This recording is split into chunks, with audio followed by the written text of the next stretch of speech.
Kivu Times. Kivu Times. Accueillir ce festival dans la ville de Bukavu, c'était une chose assez intéressante pour premièrement permettre aux artistes de Bukavu, même si ce n'est pas tous les artistes, mais au moins aux artistes de Bukavu, de participer également et de rester sur la scène du festival Amani, de sortir un peu aussi de notre confort de Bukavu et d'être suivi ou découvert aussi au niveau international. C'est également une opportunité pour les festivaliers, les habitants de Bukavu, de pouvoir participer effectivement au festival, puisque chaque année on voit des centaines de jeunes de Bukavu prendre le bateau pour Goma pour aller participer au festival Amani. Maintenant que le festival vient vers eux, je crois que c'est une opportunité de découvrir c'est quoi ce festival dont on parle tant et quelle est sa particularité, pourquoi c'est si important.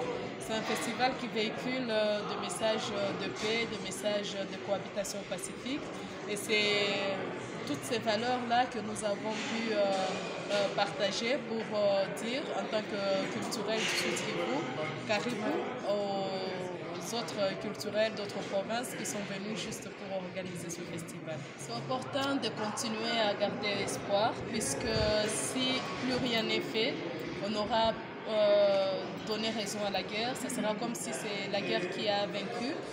En tant qu'artiste, en tant que culturel, on utilise notre talent pour véhiculer des messages.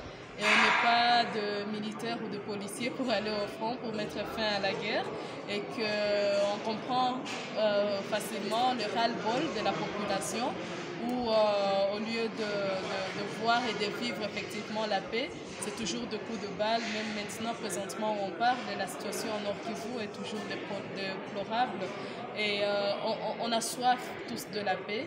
Et des événements rassembleurs comme ça, c'est des événements qui essayent de défier effectivement l'ennemi, qui aimerait bien voir les gens disons désespérés, où il n'y a plus rien qui s'est fait. On a vu le festival faire monter sur la scène jeunes artistes qui sont devenus aujourd'hui des artistes de renommée. Donc l'art, ce n'est que l'art, la culture, ce n'est que la culture. La politique, c'est notre sphère, la guerre, c'est notre sphère, puisqu'on ne va pas fermer tous les bistrots où les gens vont boire tous les jours, où les gens vont faire des karaokés tous les jours, où les gens vont danser et chanter tous les jours, simplement puisqu'on est dans une situation de guerre. Mais plutôt, on doit continuer à montrer à ces conflits qu'ils ne vont pas nous vaincre et qu'il y a toujours des opportunités de chanter la paix, de partager, d'échanger, puisque ce festival, il n'y a pas que la musique, il y a plusieurs panels qui sont prévus, plusieurs échanges sur la redevabilité, où il y aura des jeunes entrepreneurs devant des hommes d'affaires, il y aura des ONG humanitaires devant la population, pour effectivement parler de la redevabilité et des questions de paix.